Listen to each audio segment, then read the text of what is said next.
तो फ्रेंड्स अब मैं नीचे पूजा करके आ गई, भगवान विष्णु की पूजा करने, क्योंकि आज है गुरुवार।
प्राचीन समय में अरवाट में दिग्विजय नामक एक राजा था। वह अपनी प्रजा के सुख दुख का बहुत ध्यान रखता था।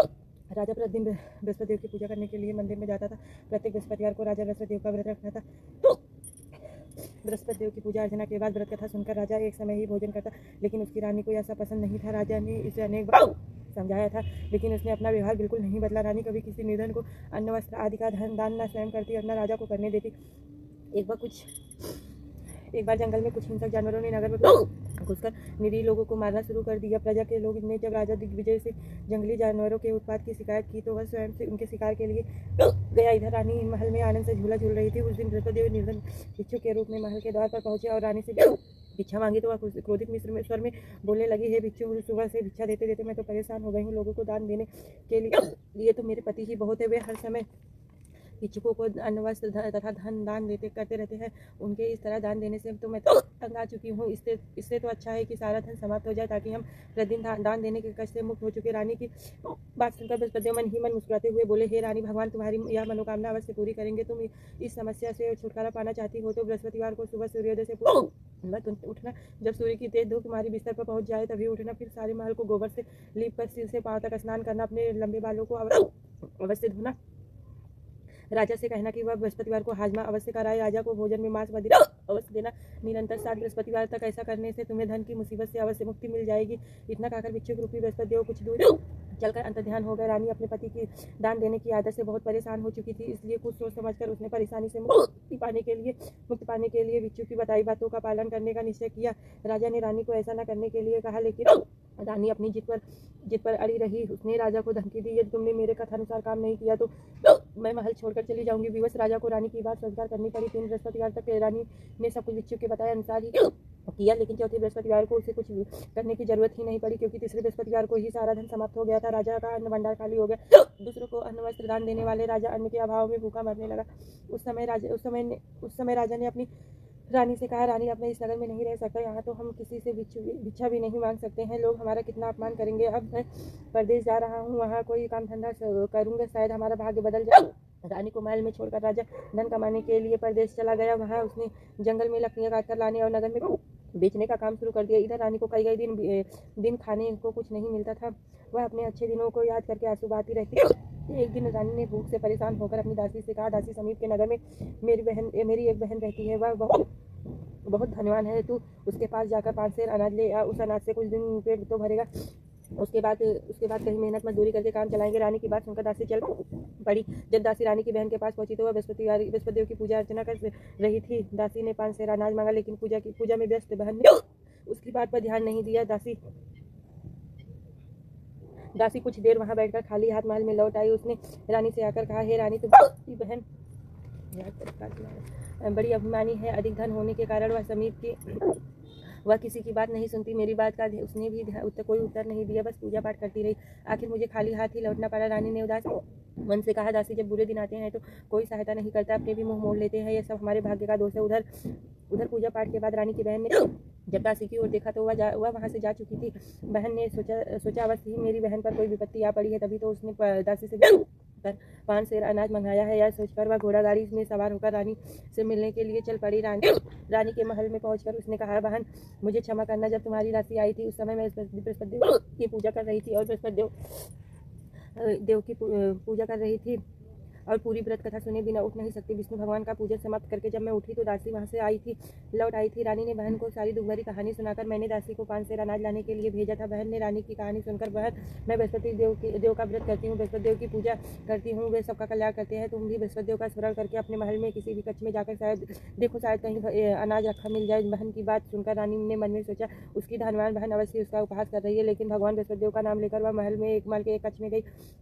उस कक्ष में एक घड़ा रखा था। उसमें रानी ने उसमें हाथ डालकर टटोला तो सचमुच उसे घड़े में अनाज भरा हुआ था। रानी बहुत हैरान हुई। उसने अपनी बहन से कहा, बहन मुझे भी बृहस्पति देव के व्रत की विधि बताओ, अब मैं भी उनका व्रत किया करूंगी।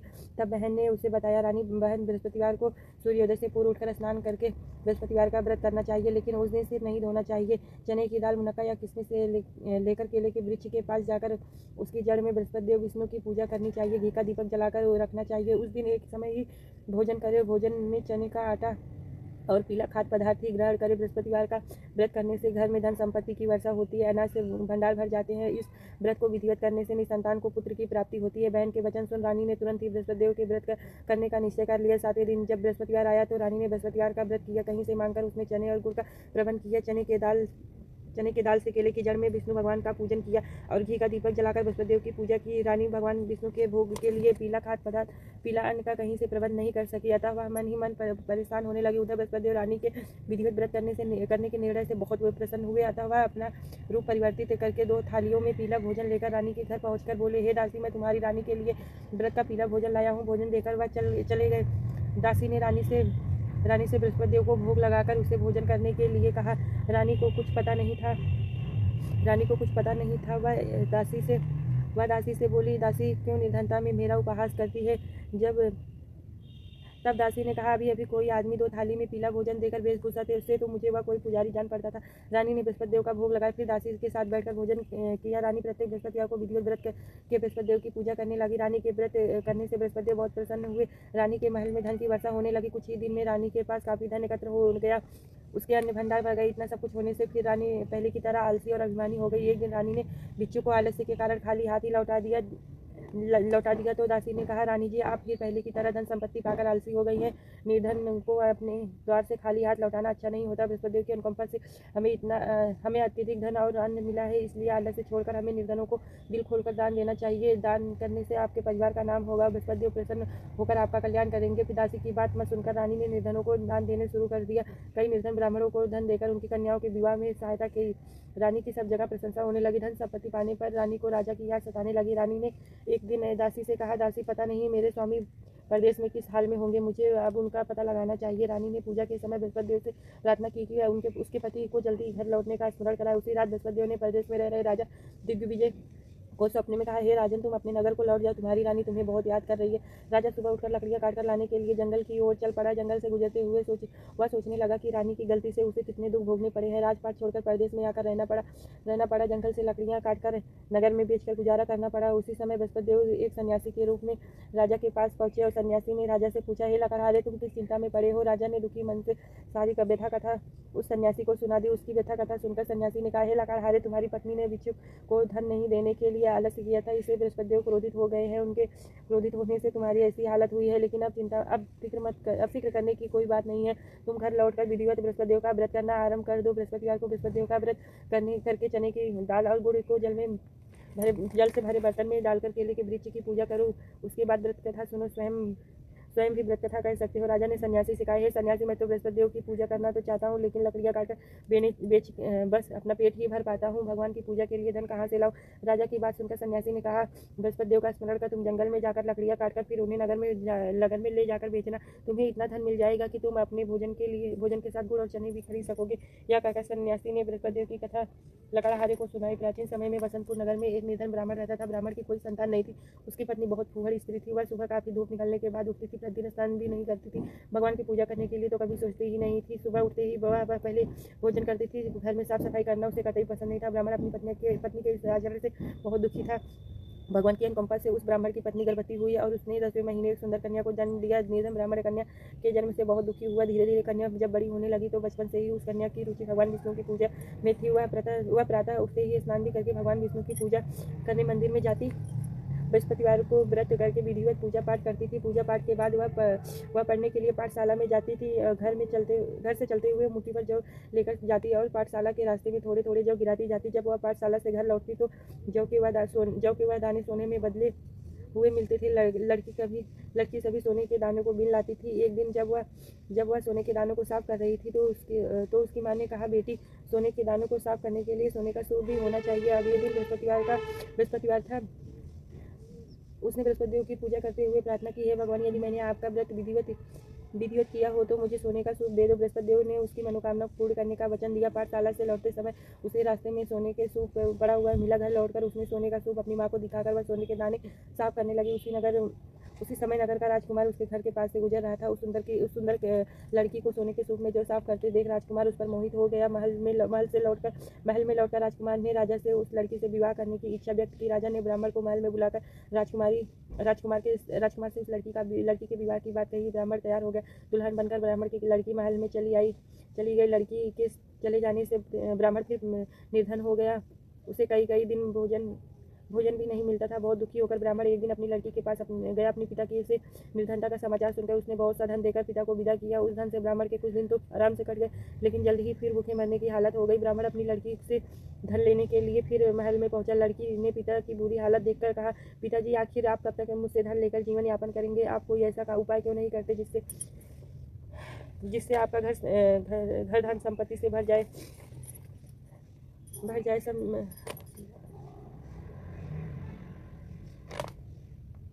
घर संपत्ति से बढ़ जाए। ब्राह्मण ने कहा, मैंने तेरी माँ को बहुत समझाया पर उसकी समझ में कुछ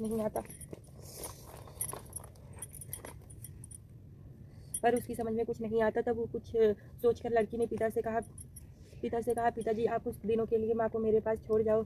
ब्राह्मण अपनी पत्नी को लड़की के पास महल में छोड़ आया। लड़की ने अपनी माँ से कहा, माँ, तुम प्रातः उठकर स्नान करके बृहस्पति देव भगवान विष्णु की पूजा अवश्य करना। पूजा करने से तुम्हारी दरिद्रता अवश्य दूर हो जाएगी।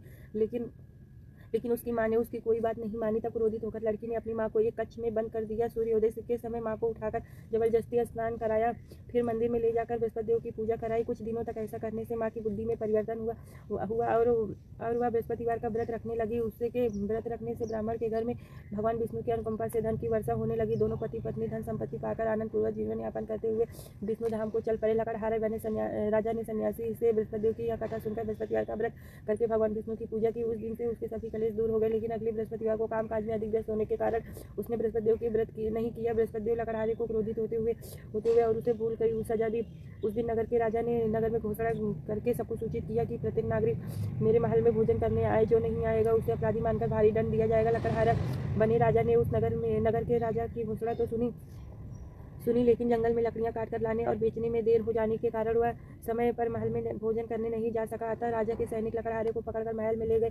राजा ने उसे महल के एक कक्ष में बैठाकर भोजन कराया। उस कक्ष में एक खूंटी पर रानी का सोने का हार लटका हुआ था। लकड़हारा अकेला उस कक्ष में भोजन कर रहा था। तभी उसने एक आश्चर्यजनक घटना देखते ही देखते खूंटी हार को निकल गई। थोड़ी देर के बाद नगर के राजा ने हार को गायब देखा तो लकड़हारे को कारावास में डलवा दिया।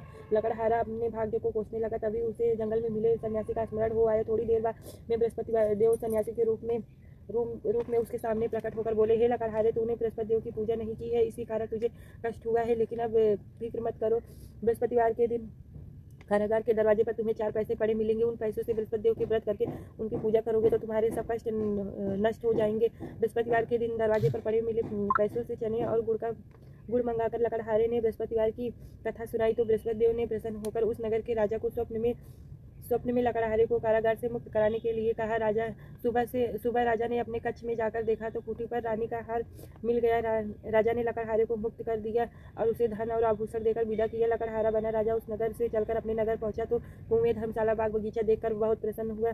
राजा ने पूछा, ये कुएं, धर्मशाला किसने बनवाई है? सबने उसे बताया कि ये सब रानी और दासी ने बनवाया है। राजा महल में पहुंचा तो रानी ने उसका भाव स्वागत किया। तब राजा ने निश्चय किया कि सप्ताह में एक बार तो सभी बृहस्पति देव का व्रत तथा पूजन करते हैं, परंतु मैं प्रतिदिन व्रत किया करूंगा तथा दिन में 3 बार कथा कहा करूंगा। अब राजा हर समय दुशाले में चने की दाल बांधे रहता तथा दिन में 3 बार व्रत बृहस्पति देव की कथा कहता कुछ दिनों के बाद राजा को अपनी बहन की याद आई। उस दिन घोड़े पर सवार होकर राजा अपनी बहन से मिलने चल दिया। अभी राजा नगर के बाहर पहुंचा ही था कि उसने कुछ लोगों को एक सौ ले जाते हुए देखा। राजा को स्मरण हो आया कि आज उसने किसी को बृहस्पतिवार की कथा नहीं सुनाई है। राजा ने उन लोगों को रोककर कहा, भाइयों, आप 100 को ले जाने से पहले मुझसे बृहस्पतिवार की कथा सुन ले। लोगों ने राजा पर क्रोधित होते हुए कहा, तुम पागल तो नहीं हो गए हो? लेकिन कुछ बूढ़े लोगों ने कहा, अच्छा भाई, साथ चलते चलते तुम अपनी कथा सुना लो। राजा ने चलते हुए आधी कथा ही सुनाई थी कि 100 हिलने लगा। राजा की पूरी कथा सुनते ही 100 उठकर बैठ गया। लोगों ने हैरानी से दांतों तले उंगली दबाई और अगले बृहस्पतिवार से भगवान विष्णु की पूजा तथा व्रत करने का निश्चय किया। घोड़े पर सवार राजा चलते हुए किसान के पास पहुंचा। किसान अपने खेत में हल चला रहा था। राजा ने कहा, अरे भाई, मुझसे बृहस्पतिवार की कथा सुन लो। किसान झुंझलाकर बोला, अरे भाई, देख नहीं रहा है जितनी देर तक तुम्हारी कथा सुनूंगा उतनी देर में तो पूरे खेत में हल चला लूंगा। राजा निराश होकर चलने लगा। तभी किसान के बैल लड़खड़ाकर जमीन पर गिर गया। किसान के पेट में जोरों का दर्द होने लगा। उस किसान की पत्नी जब खाना लेकर आई तो उसने किसान से इस बारे में पूछा। किसान ने घुड़सवार की पूरी कहानी सुनाई। किसान की पत्नी दौड़ती हुई राजा के पास पहुंचकर हाथ जोड़कर बोली, भैया, मैं तुम्हारी कथा सुनने को तैयार हूँ। राजा ने उसके साथ खेत पर पहुंचकर बृहस्पतिवार की कथा सुनाई। तभी बैल उठकर खड़े हो गए। किसान के पेट का दर्द भी तुरंत ठीक हो गया। राजा अपनी बहन के घर पहुंचा तो उसकी बहुत अवभगत हुई। अगले दिन सुबह उठकर राजा ने देखा घर के सभी लोग भोजन कर रहे हैं। किसी भूखे को बृहस्पतिवार की कथा सुनाए बिना राजा भोजन नहीं करता था। उसने बहन से पूछा, बहन, क्या घर में कोई ऐसा व्यक्ति नहीं है जिसने अभी तक भोजन न किया हो? तो उसकी बहन बोली, भैया, हमारे घर में तो क्या, आप पूरे नगर में कोई व्यक्ति नहीं मिलेगा जिसने सुबह सुबह भोजन नहीं किया हो। तब राजा बहन के घर से निकलकर उस नगर में बिना भोजन किए व्यक्ति की तलाश करने लगा। एक गरीब के घर में उसका बेटा बीमार होने के कारण भूखा रह गया था। राजा ने उस बेटे को जाकर बृहस्पतिवार की कथा सुनाई। कथा सुनते सुनते गरेड़िया का बेटा बिल्कुल ठीक हो गया। सबने राजा की बहुत प्रशंसा की। एक दिन राजा ने बहन से कहा, बहन, अब हम अपने नगर को जाना चाहते हैं, तुम भी हमारे साथ चलो, कुछ दिन वहाँ रहकर लौट आना। राजा की बहन ने अपनी सास से पूछा तो सास ने ताने देते हुए कहा, बहू, मायके जाना है तो अकेले जाना, मेरे पोतों को नहीं ले जाना। तुम्हारे भाई के कोई संतान नहीं है। तुम्हारी भाभी मेरे पोतों पर कोई जादू टोना न कर दे। दूसरे कक्ष में बहन की सास की बात सुनकर राजा दुखी मन से अकेले ही अपने नगर को लौट आया। रानी ने राजा से पूछा, आप तो अपनी बहन को साथ लाने की बात क्या कर गए थे, फिर उसे क्यों नहीं लाए? राजा ने दुखी होते हुए कहा, रानी, हम निसंतान है, इसलिए हमारे घर कोई आना पसंद नहीं करता। रानी ने राजा को समझाया, हे प्राणनाथ, हमें बृहस्पति देव ने सब कुछ दिया है, अब बृहस्पति देव हमें संतान भी अवश्य देंगे। बृहस्पतिवार को विधिवत व्रत करते हुए राजा रानी बृहस्पति देव से संतान के लिए प्रार्थना की। कुछ दिनों के बाद उन्होंने स्वप्न में दर्शन देते हुए कहा, हे राजन, तेरी मनोकामना पूरी होगी। एक सप्ताह बाद ही रानी गर्भवती हो गई। 10वें महीने रानी ने एक सुंदर पुत्र को जन्म दिया। राजा रानी जीवन यापन बृहस्पतिवार का व्रत करते रहे। उनके घर में धन की वर्षा होती रही। आनंद पूर्वक जीवन यापन करते हुए राजा रानी बृहस्पति देव के अनुकंपा से मोक्ष को प्राप्त करके सीधे वैकुंठ धाम पहुँच गए। बृहस्पतिवार को जो स्त्री पुरुष भगवान विधिवत विष्णु की पूजा करते हैं, भगवान सभी मनोकामनाएं उनकी पूरी करते हैं। जय प्रेम करना हम आरती करेंगे। ओम जय बृहस्पति देवा स्वामी, बृहस्पति देवा छीने कदली फल मेवा। ओम जय बृहस्पति देवा, तुम्हें पूरन परमात्मा, तुम्हें अंतर्यामी स्वामी, तुम अंतर्यामी जगत पिता जगदीश्वर, तुम सबके स्व। ओम जय बृहस्पति देवा चरणा निज निर्मल सब पातक हरता सकल रथदायक कृपा करो भर। ओम जय बृहस्पति देवा तनि मन धन अरे पढ़ कर जो रण पड़े प्रभु प्रकट तब हो कर आ कर द्वार। ओम जय बृहस्पति देवा दीन दयाल दया निधि भक्तन हितकारी, पाप दोष सब भव बंधन हारी। ओम जय बृहस्पति देवा विषय विकार सकल मनोरथ, सब संशय हारी स्वामी, सब संशय विषय विकार मिटाओ संतन सुखकार। ओम जय बृहस्पति देवा जो कोई आरती तेर प्रेम सहित गावे स्वामी, प्रेम सहित गावे ज्येष्ठानंद नंद कर सो निश्चय पावे। ओम जय बृहस्पति देवा भगवान विष्णु के